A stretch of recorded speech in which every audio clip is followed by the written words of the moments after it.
number one interest. I think you are. You. All that good stuff. Your sister.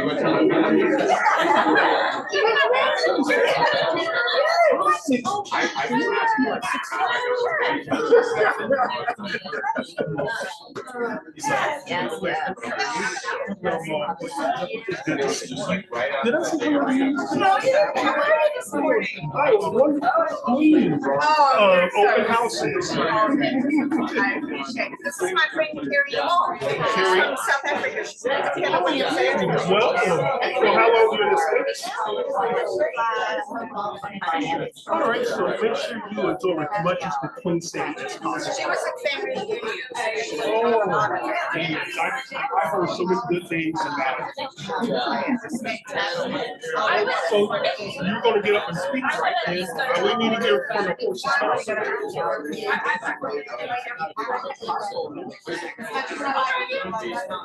we're coming here.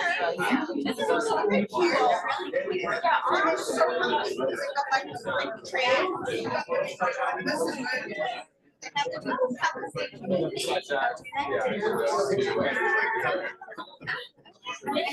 nervous. Hi. There's a lot of people. Hi. Hello. Am I going to have to leave the train?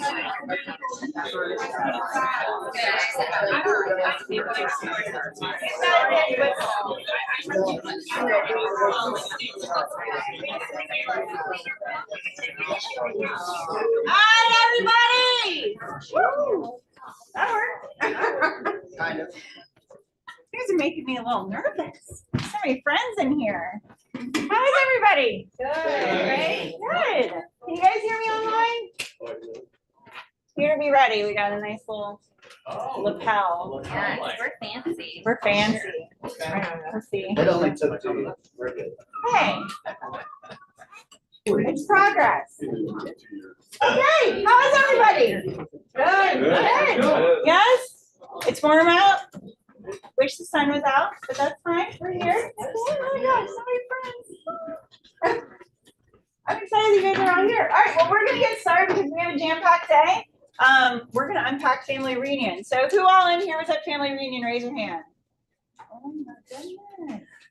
So we're going to hear from Peter. He's going to go over vision slides. We also have different panels talking about, we had keynote speakers. I just want to give a heads up. We will probably have some colorful commentary today. So please be respectful. I'm not looking. I don't want to put any more KWK yourself. All right, well, let's get going. Okay, well, we've got some birthdays coming up. So in the room, is James here? James Stewart not here? Oh. But yes, you guys see anyone in this room that has a birthday this month? Ethan Bishop, I know, is here in the case here. So wish him happy birthday. Keep it going. March anniversaries, all these people. This chair is in my way.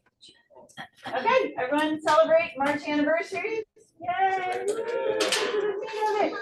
Okay, let's do a couple bucket fills. Who wants to share a bucket fill? We've got all these people in here, so I'm going to fill everyone's bucket for showing up today. I got one. Peter? In family reunion, when they do the mission speeches, the big convention stuff, it is a zoo. And there's literally 14, 15,000 realtors. And it's impossible to find your people. And this year, Tara and Lindsay got these huge superhero flags. So it was really easy to find your people on that giant floor.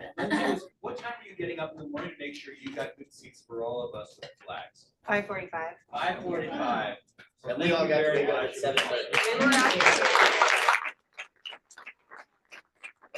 I tried setting up in my hotel room and they were like 16 feet tall. We weren't And we allowed. got yelled at. We got yelled at. We got yelled at by They're not allowed to be over security. 10 feet. So they got, yeah, we got reprimanded. But we put them back out there.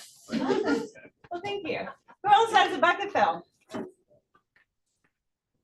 All these people in here? All these friends? Carrie? Thank you for welcoming me and having me yesterday. Yes. Really appreciate it. I just want to introduce you guys. This is Carrie DeWall. She is visiting us here from South Africa, and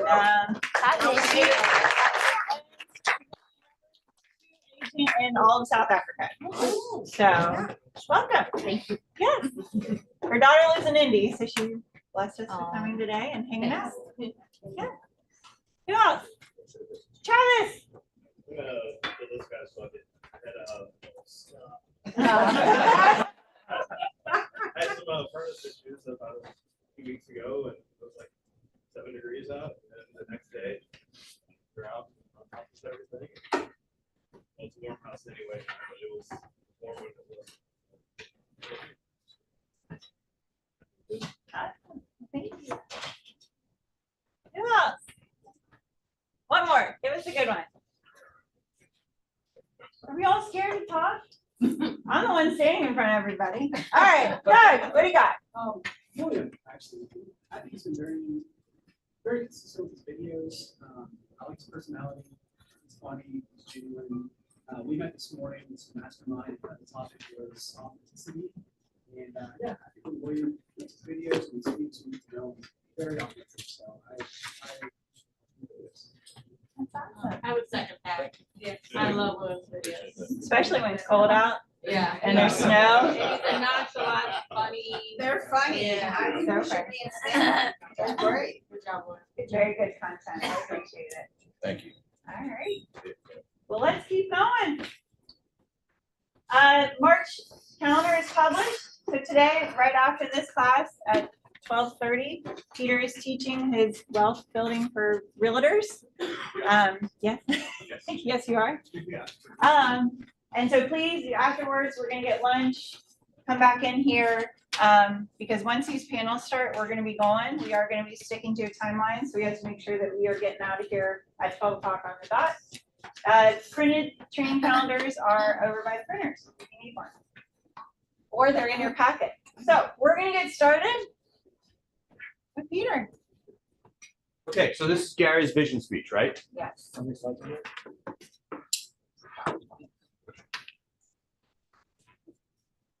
All right, can you guys hear me? Yes, no? Yes. Okay, great. So there are 89 slides in Gary's annual vision speech. We're only going to do 12.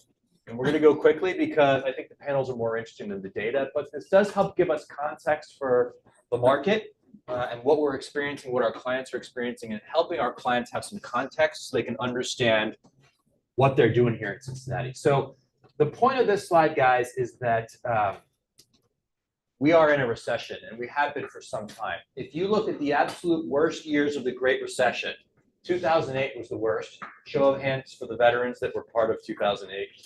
Yeah, that sucked.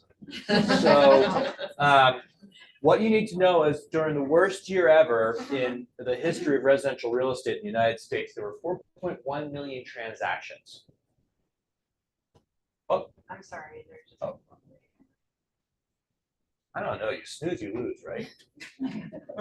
Maybe not. Okay, so, and then we had all of the hike, and then in 2021, in December 2021 is when interest rates start to go up dramatically.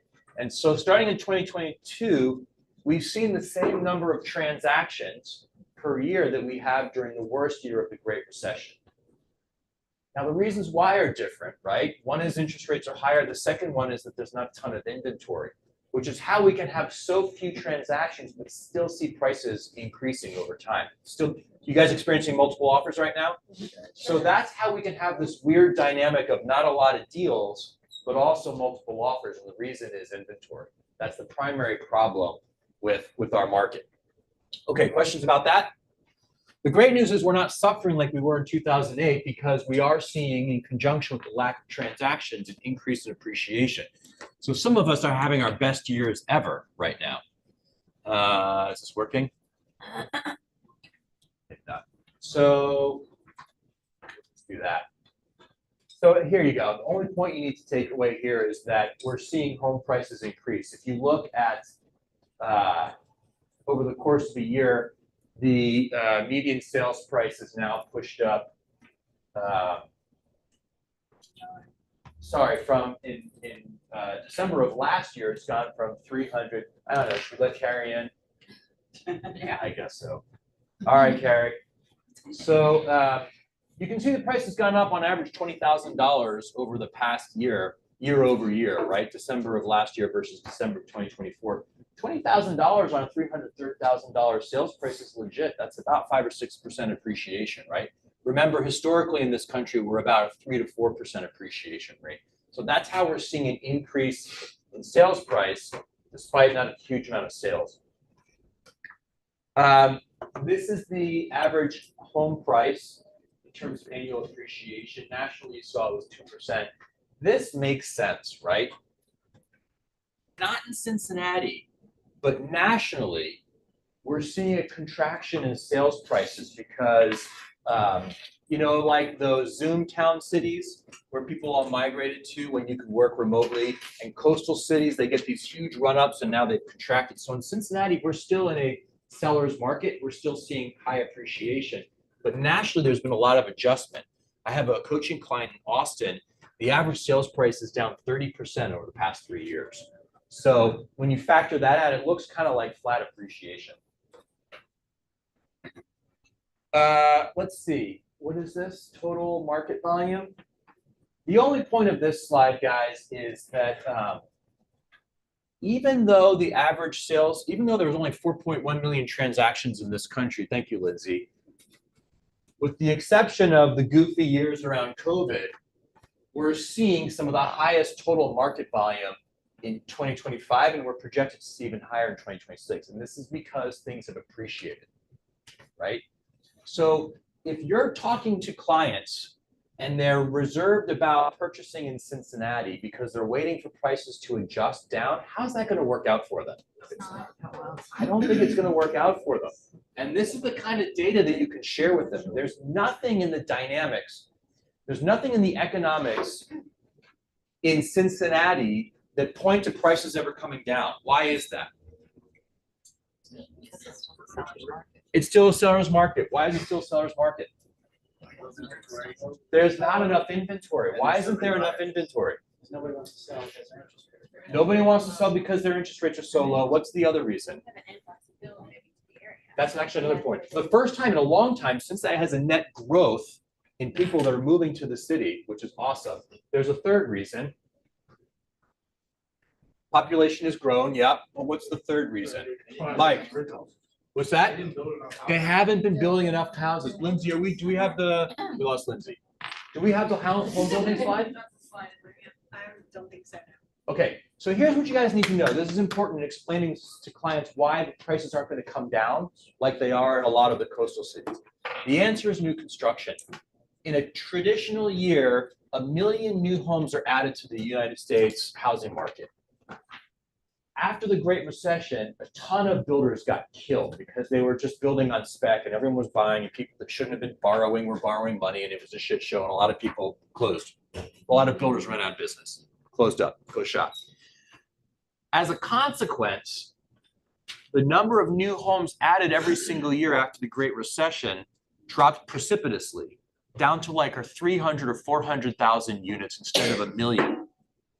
So if you multiply that times the 10 years, it's actually been more like 14 years since the Great Recession concluded. We're talking about millions and millions and millions. They estimate anywhere between, depending on who you ask, between 4 million and 6 million new homes are missing from inventory. Just in this region? Nationally, excuse me. And so that puts too much pressure on resale, right? And there's not enough new construction. So that's why we're not going to see an adjustment down in price anytime soon. Does that make sense? Okay, great. So that is, if you look at the lack of new construction, and that's really what's driving this drop in inventories. New construction and just ridiculous interest rates, right? Who still has a sub 3% interest rate on their house? Yeah, it's like probably a third of the room. Who has a sub 4% interest rate? Keep your hands up, 3% and 4%. Keep your hands up so we can see them. Like, let's do this as an exercise. Yeah, it's almost half the room. has a mortgage under 4% right now. Are they the problem? Yeah. You just bought 2 houses. Yes, James, they are the problem. All right, now, the one good thing, yeah, Ethan, Over 40% of people have their property paid off. over 40% have their property paid off. Well done, Tom. Outstanding. And Lisa too, outstanding. Well done, Les. So inventory is projected to increase. So it'll be a little bit easier this year than it was last year, and last year was a little bit easier than the year before. And the reason is because people have to move during major life events, right? What are the 5 Ds? I never get them. It's diamonds, divorce, diapers, death, and I would also say like, is it debt? Debt. I would also add a 6 would be like dough, right? Like if you're making money, you move up. If you stop making money, you got to move down. So that's going to happen. Life is still going to happen every single year to a percentage of the population.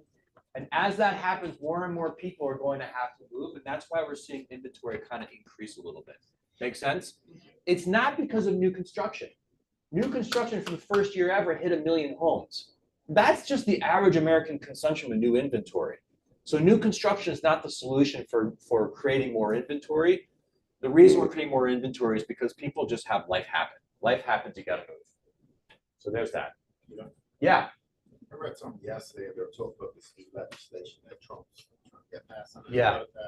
Where all the large corporations will be the rental. Yeah, Build to rent. Yeah. They're gonna have to release all those, say, over the next 7 years. Yeah, and there's another proposal that if you're a builder building single-family homes for rent, that you have to sell them within 7 years. Yeah.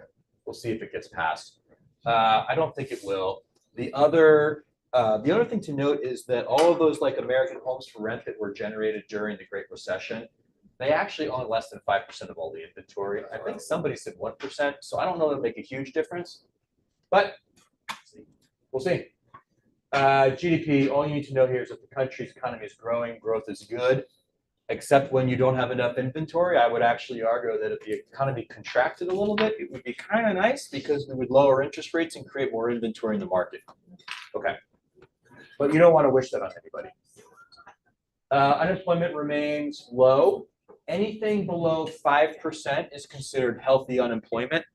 Anything really 5% even to 6% is considered healthy. So we continue to be in an economy that is robust from an employment perspective.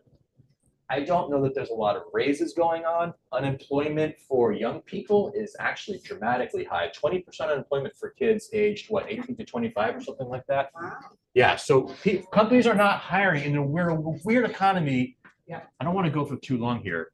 I gotta go faster. Kelly. Well, yeah, also the segments of the industries that are stopping hiring and losing jobs and the ones that are growing is dramatically different than years past because of AI and technology and stuff Yes. like that. So if you hear a lot of people in your world that are out of a job and can't find a job, it's more industry specific than anything else. 100%. Overall, it's very healthy. Yes, thank you for correcting that. And don't factor, you have to factor in the gig, trend, the gig job. A lot of youngsters are doing. Gig economy. Uber and all that. Yeah, that's what I was gonna say, Yeah. Uber and that only hurted the jobs. Yeah.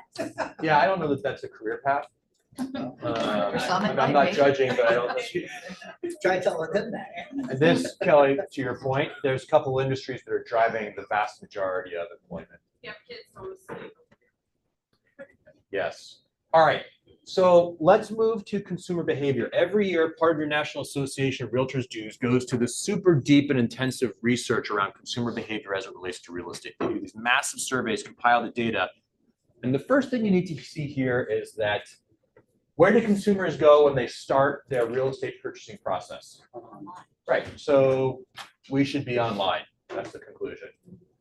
So this is interesting also. I don't know, it's changed a whole lot. And that's part of the point of these slides is that consumer behavior doesn't change year to year. The economy can change, but how consumers go about acquiring and disposing of real estate doesn't.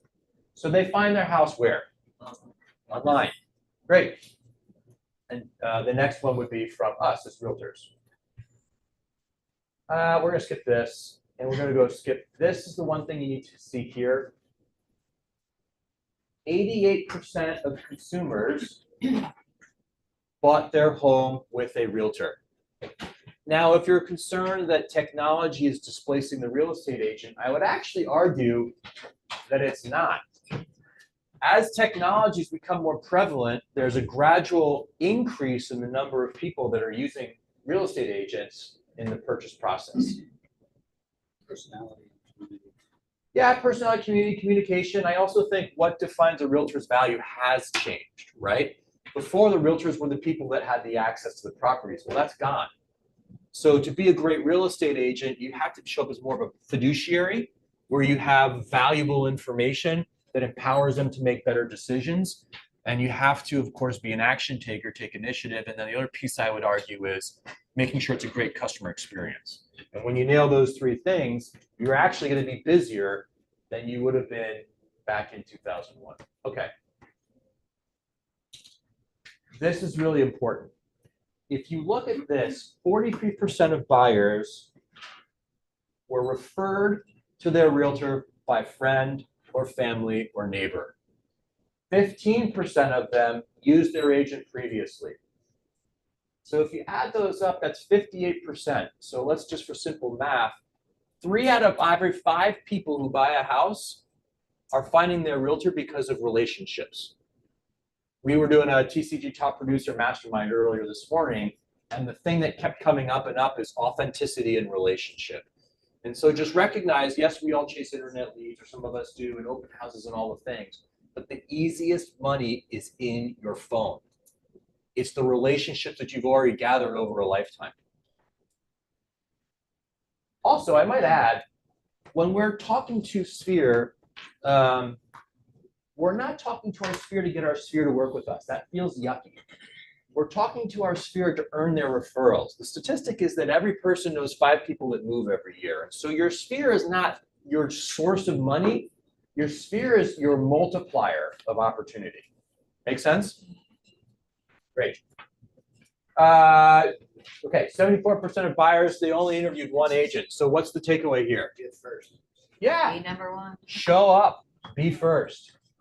We're going to skip that one. Sellers, it's even more dramatic. Sellers, 60, am I doing my math here? 66%. 2/3 of all sellers knew their agent or used an agent they were referred to. 66%. Okay. 80%, just show up. 80% of people, 4 out of 5 people are just going to sign with the first person that shows up at their house. How about that? Those are good. No, it changes. It's the same every single year. I mean, like, we keep looking for a silver bullet. You really don't. Just like make your phone calls, stay in touch with people, be authentic, and show up. There's your business plan. Okay. Let's keep going. Seller interviews. What do sellers want? They want you to help their home price their home, market it, blah, blah, blah. Okay. The most important factor for how a seller chooses their agent is reputation. Second is honest and trustworthy. The third is they're a friend or family member. And the fourth would be knowledge of the neighborhood. And even fourth, caring person. What are they really talking about? What's the common denominator of all 4 of these attributes they're looking for from their realtor? Can I what? Trust. You sell trust. We are brokers in trust. And trust is best. There's 2 forms of trust, and I got to go faster. I'm sorry. There's 2 forms of trust that you need to earn. The first one is personal. Does this person care about me? And the second one is professional. Can they handle my transaction? You can't do professional until they personally trust you first. So they've got to feel the care and the love before you move to the business part of the relationship. 91% of consumers use an agent last year. That's the highest it's been in a long time. Look at that. Okay. Good? Yep. Great. Thanks, guys. Thank you. That there's 90, I think there's 96 slides. Yeah. Just so you all know, you have access to the entire vision speech and all of these slides where you can drop them into presentations, listing presentations. This QR code will take you to it. So please scan the QR code. KW Connect, yeah, and Command. This is gonna take you to Command. Yeah. And to Connect. If you have any issues getting into this, please see Lauren or myself, and we can help you with that. But you can watch the vision speech in its entirety. Okay.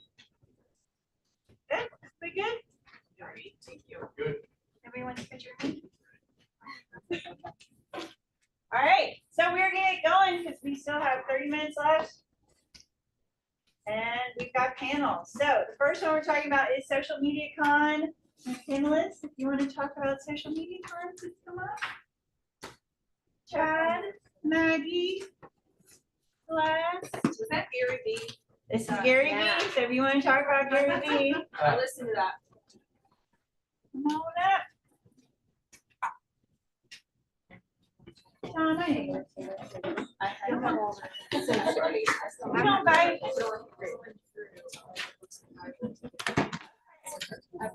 Here's my question. Who came to the Market Center on Sunday to watch this live?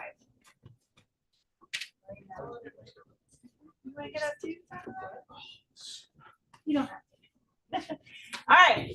So, welcome. Just please really quickly introduce yourself. I'm Maggie, The Hi, broker. Maggie. managing salesperson here. And is this your first family reunion? This was my first family. First family reunion? Awesome. Next. Celeste, also my first family reunion. I'm Chat. just an agent. Chad Warman, agent. And first family reunion. Tom Williams, I'm an agent, and that was my first family. First family reunion. Perfect. All right. As you can see in your printout, everyone, if you go, there is a page, Social Media Con Ahas.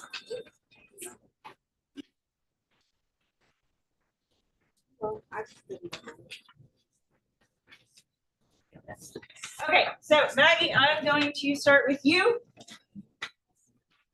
What was your biggest just hit you in the face moment for Social Media Con? So I took a lot of notes, but my hit you in the face was I really like Donald Miller. If you guys don't follow him on socials or get his book, they actually gave us one of his books to read, and he talks about how like we all have a story and how we're telling the story, and to be really authentic and know your role in that story.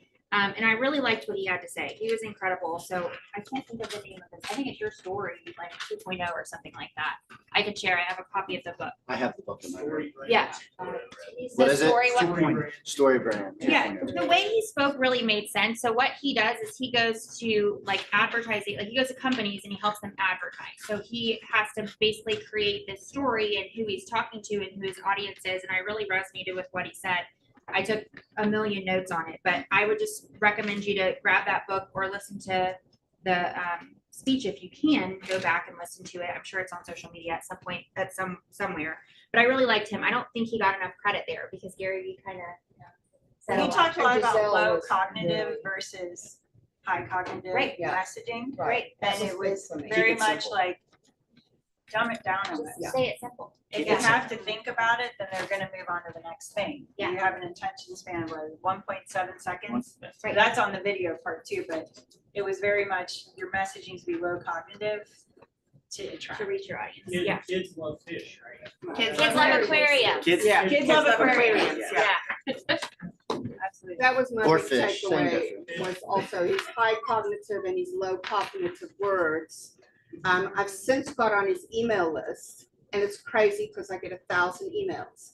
But he knows how to list that subject line just correctly, that it's not high detail, and I've opened his emails every single time because he knows how to capture you with the right wording. So he was amazing.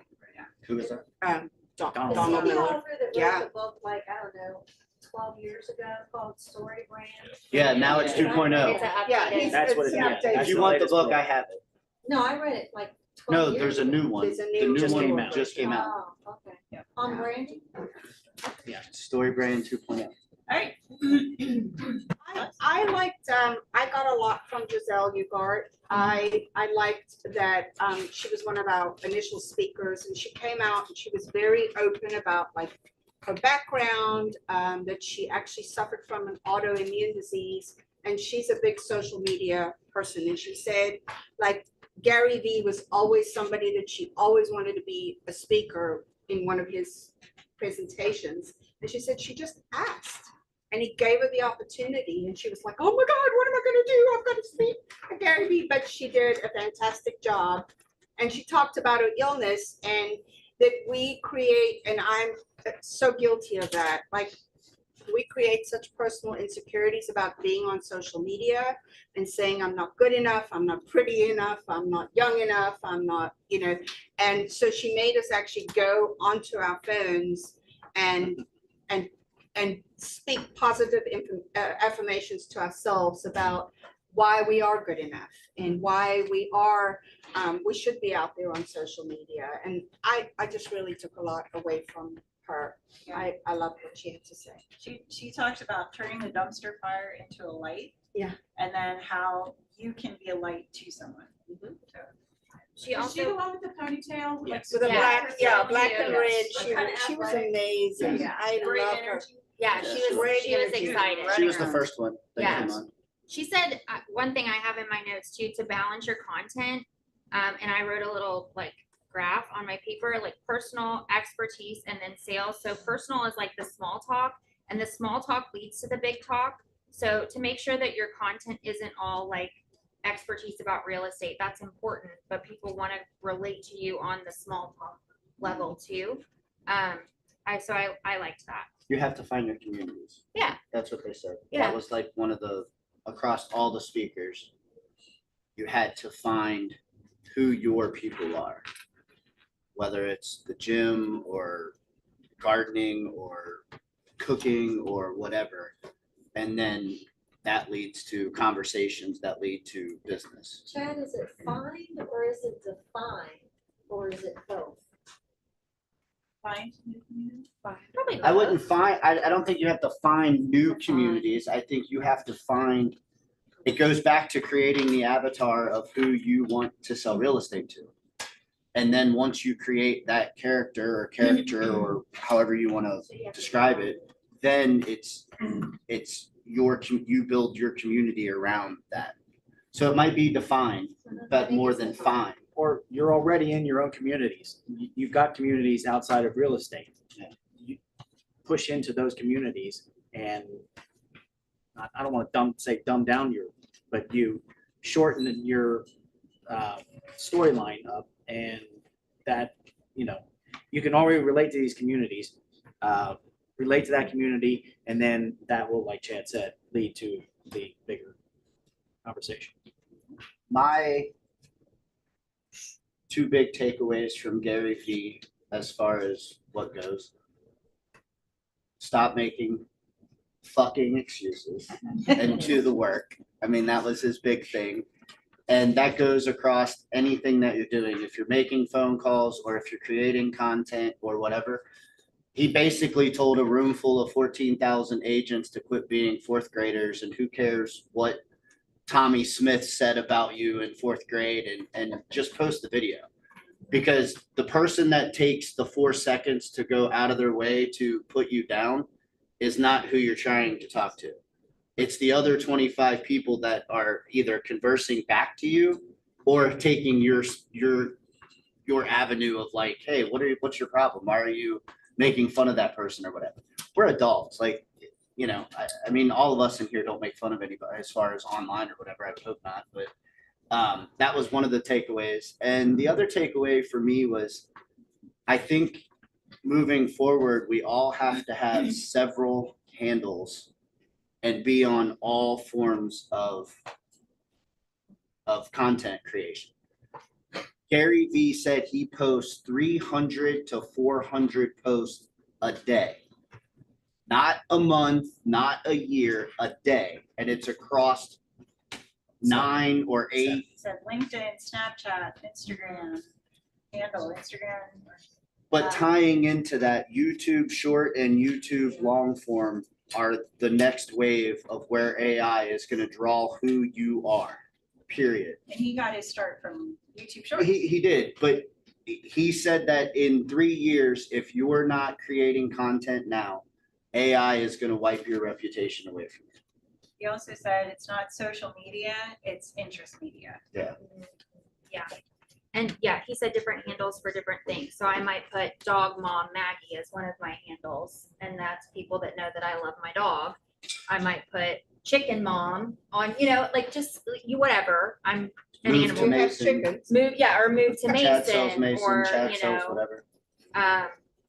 I think about like my interest in the different people that would follow me based on that handle that would also have real estate needs. So I like the different, I mean, this, it sounds like a lot of work for me. So I'm like taking it little pieces at a time and doing that I can, because I don't have enough time to manage myself, let alone 5 different social media. But I think the handles. push for YouTube is YouTube is the something fact I'm that you starting. can do 15-minute, like if you do a long form 15-minute session on Mhm. YouTube, you can break down into shorts and also put on Facebook and Yes. everything else within 15 minutes. So a 15-minute could be 100 posts that you Right. have for the whole month. Yeah, the AI software will like crop it for you now, and Exactly. you can put it. There's Opus Clip or something like that, which Yeah. I've used. So you can put in a long form media. If I do like a 15-minute video, and it will watch your video, and then it will pick the most viral moments and cut your video for you, and then you get 10 short form videos that you can post to socials, and then post them all on YouTube too. So that is nice.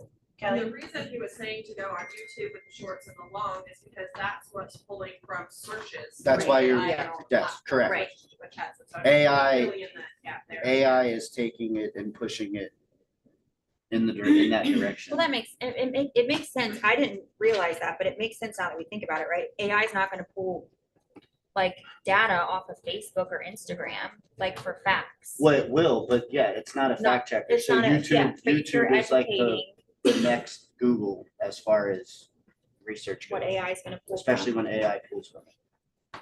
So if Yeah. you're not making YouTube channels, you should be. Yeah. You also said a lot about your content and it not being about yourself. Yes. Making sure that you are being a problem solver in your content. You also talked about how Authentic. selfish content doesn't work. Yeah. How what? I'm sorry. How selfish content yeah. doesn't work. It's relatable content. You have to come from authenticity. Values, yeah. What about when it comes to like your professional Facebook page versus your personal Facebook page, like I always struggle with that. Like what is the proper? I don't think he cares. He says as many places as you can be is what he encourages. Your personal should be your business page. You should that's post still what they're 80% of your the only reason you have the business page is for paid ads. Like that's it. The only reason that I even have a Chad Warman Group Facebook page is to do paid ads on from command. The other part of it is like your personal page is still your business page. So if you're posting 80%, and this is coming from Glover, not from what Gary Vee said, but 80% should be personal and 20% should be business. And that's because the 80% is the authentic you that your people want to see. Facebook is no different than making 100 phone calls. Like you could literally talk to your whole database in one post.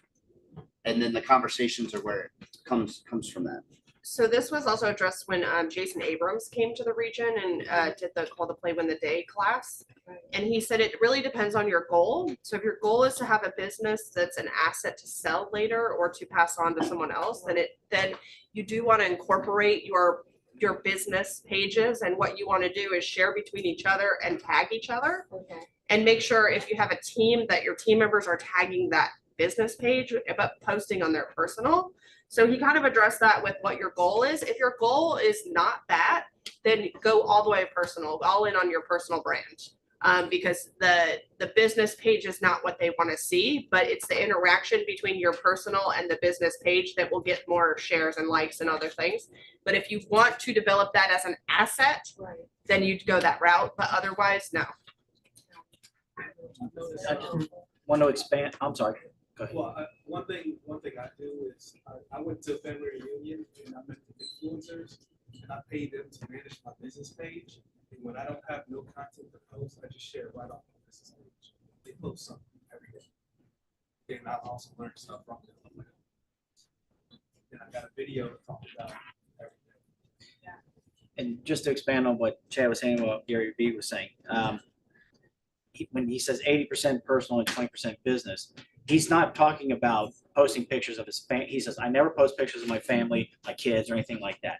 He said the day before he posted 342 posts across all 7 social medias, and it was all the different handles. He has created a handle for every little interest you have. And then the 20% is the business related. You can throw, the listing up or how you get the closing up or whatever. But he goes, the other 80% is personal, but not personal. It's not family personal. What's as personal as you want to be. It can be. But he says he doesn't do that. He just throws in all of the social handles that he has interest in. So like everybody knows, I'm into cars. So one of mine is going to be cars or sports or whatever. So if you throw all those handles in across all the social platforms, he goes, that's going to increase the visibility that much more.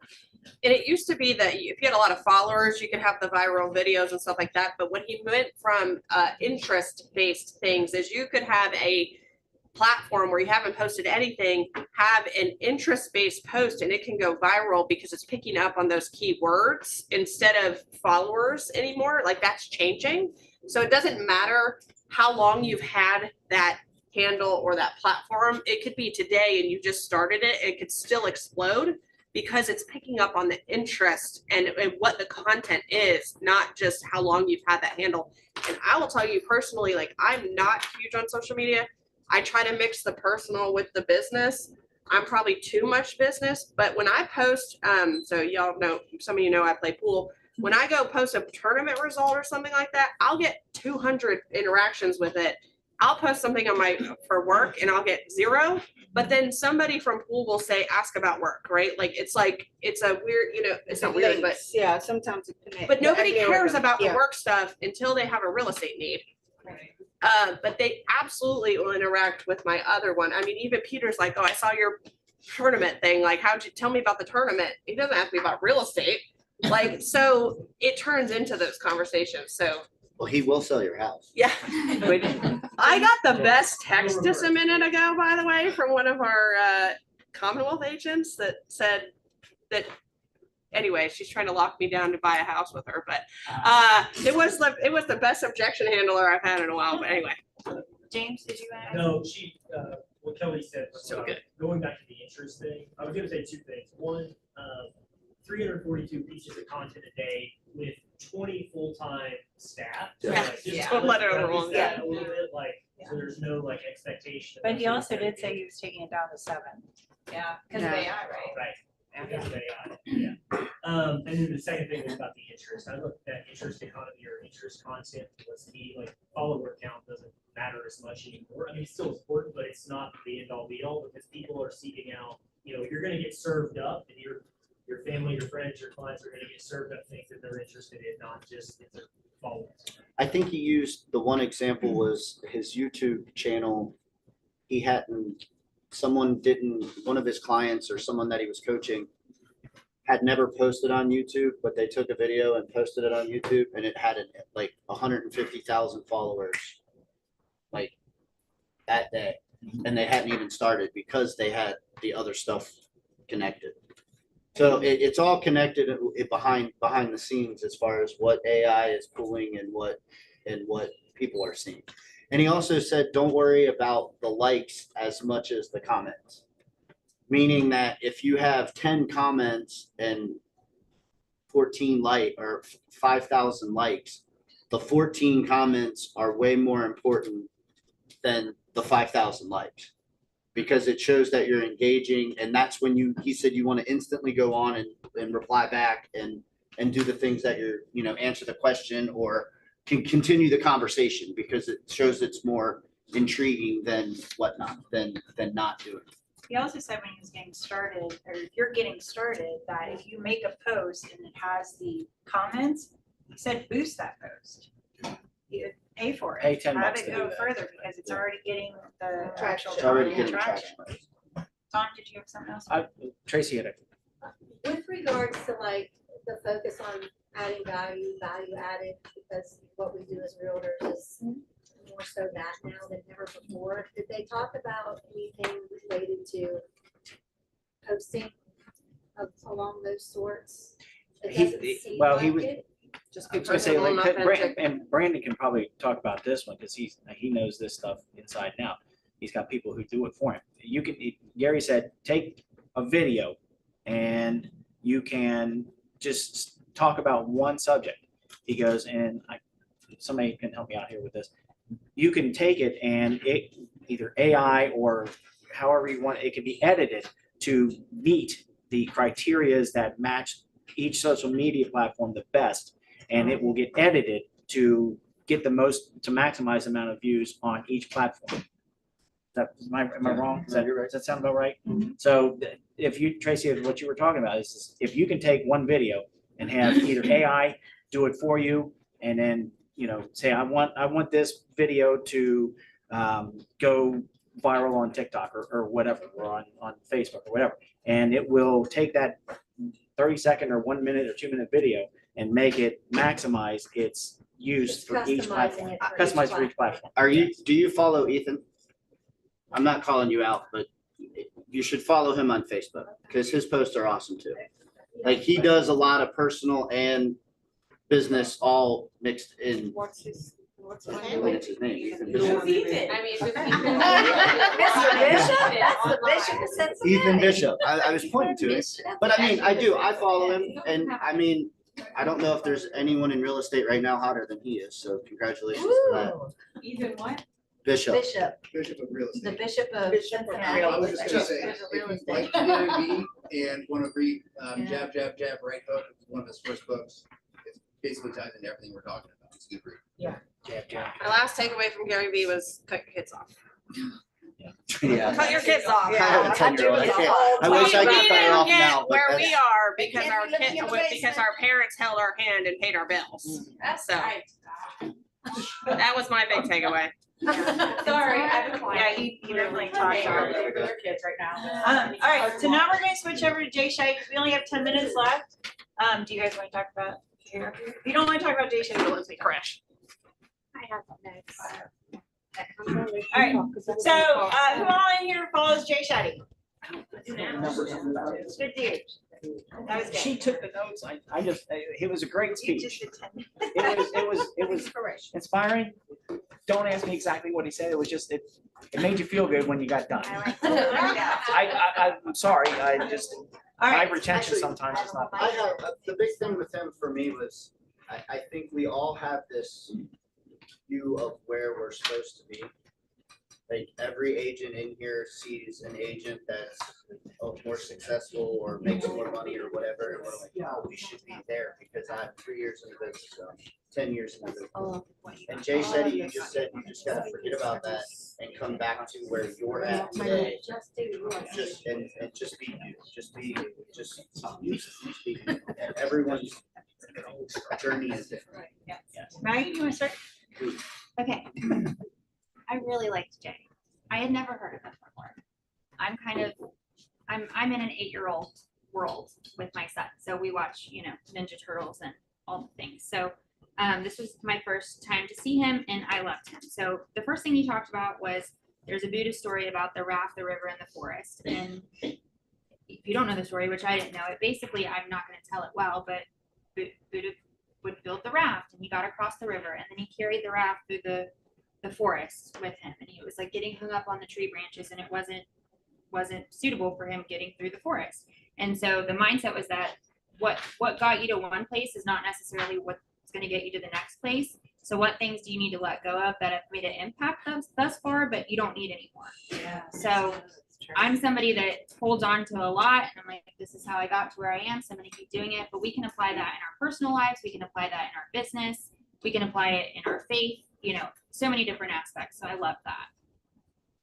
I like that, yeah. Because he basically said this, he said the raft was now becoming a problem in the forest. Burden, yeah. So it was the burden. So what did he need to get through the forest? It wasn't the raft anymore. And then he came to, he said something about a ravine or something like that. So the raft, became a bridge because of the wood. He built a bridge to get across the ravine. And it was, So it was no longer necessary, I didn't need a raft anymore, but I needed a bridge. So that was the next thing. So, and the bridge was left behind. Basically move on. And be thankful and grateful for And what be- got you to where you are. Correct. And don't discount it, Correct. but it might be time to change what you need. Another thing he said was you cannot have a grateful thought and an anxious thought at the same time. So I don't know about you guys, but I have lots of anxious thoughts. And so to think about that, like if I can be grateful and just give that to yourself for a minute. Okay, if I'm grateful, then I'm not going to be anxious. If I'm anxious all the time, just think about things you're grateful for every day. And it will help you kind of get through those. So I liked that. I have more. You also talked about, you have to make sure you're doing a check-in with yourself in the morning. Yeah. And then at the end of the day, what did you do right? Yes. Sharing gratitude. Very much all about mindset. And then you said you need to sleep 7 to 9 hours a day. I will follow that for sure. Resilience does not have to be painful or stressful.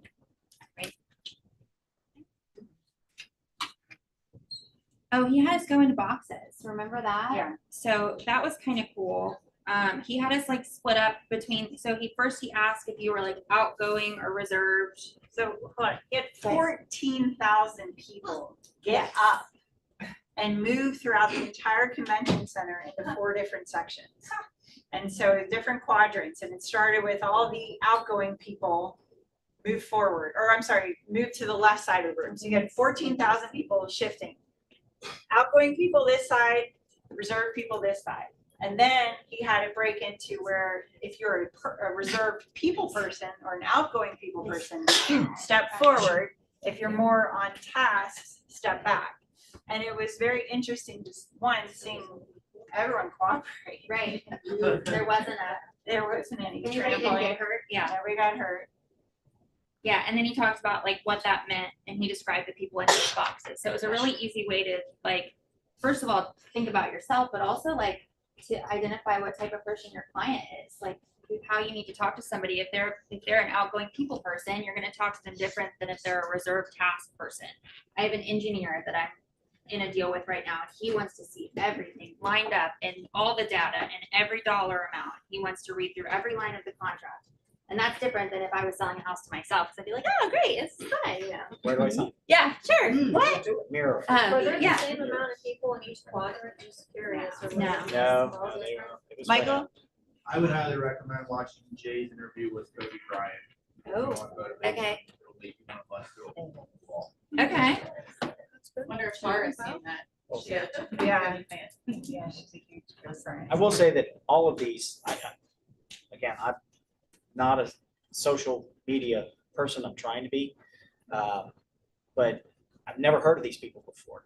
But these were, and this is my first family reunion, so I don't have anything to compare it to. But these were some very powerful speakers who got you motivated to go up and do what you really should do.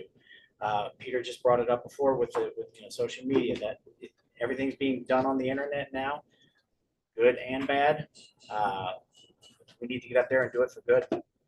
And Jay Shetty was Gary was very direct. Jay was very inspirational. Jay's just so cute. I love him. He's the adorable. cutest. He's so pretty. But it was really, So nice. but it was really good. He's a great It guy was, to it watch. was really good. And Giselle too. I came in late to I her, love Giselle. but when I started smiling when I put the video to I hate doing videos, but she said, hi, Yeah. how are you? It's me, and I'm like, I did it. I I'm loved like, that. I felt So good, silly, wasn't it? but it works. Yeah. It works. I I gotta look do at it it more. often. And because it helps. can I jump into one Yeah. quick thing?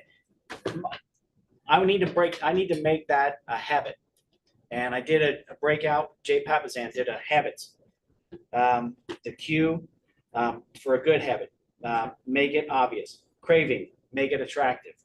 Response, make it easy. And then reward, make it satisfying. And then just the opposite for breaking a bad habit. The cue is make it invisible. The craving, make it unattractive. The response, make it difficult. and reward, make it unsatisfactory. So, and I've never read the book Atomic Habits, but I think I need to get it. It's a great book.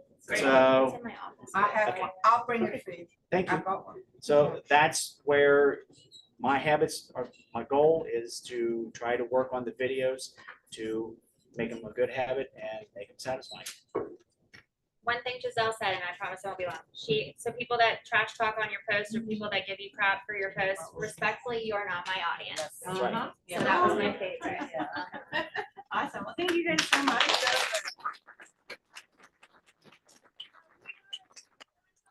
12 o'clock. So we have lunch in the kitchen area. So please grab some lunch. Everyone, I'm sorry, yeah, Craig, come on up. I get to buy lunch, can I? Yeah, yeah. Oh, I'm sorry. Sorry. You're always the best lunch. Thanks, No. Craig. We love you, Craig. You feed us. So, if you weren't at family reunion, this is the best family reunion since 2020 when we were in Dallas. That was ground zero when everything started to hit. I think you're hearing a consistent message though. And the funny thing is, before anybody got up, I started putting notes down.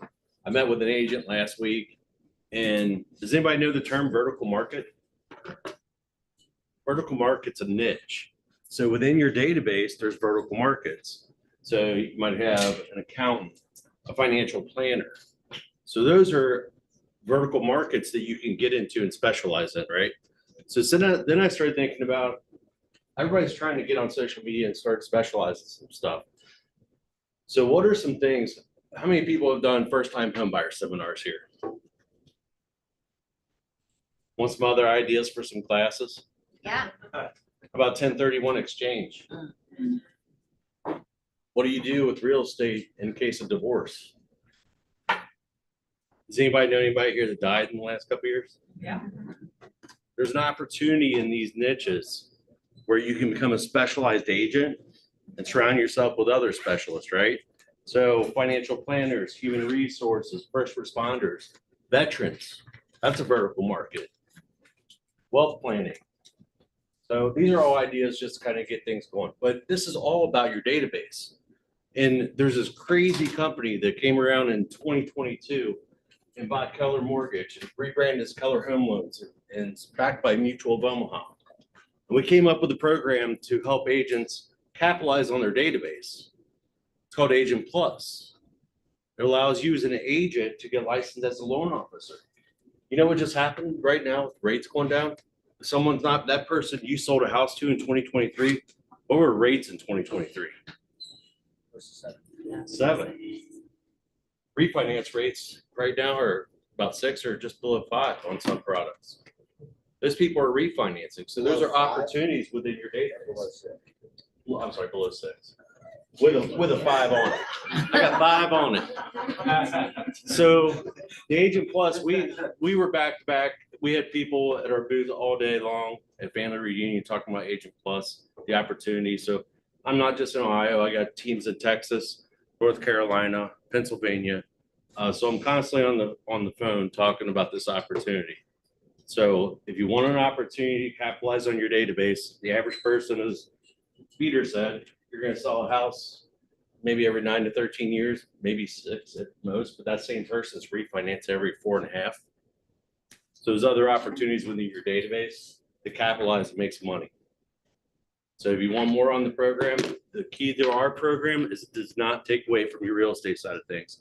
And the feedback from your customers in your database is, if my real estate agent could have handled my financing, I would have let them. So think about that. Potatoes for everybody. Thank you. What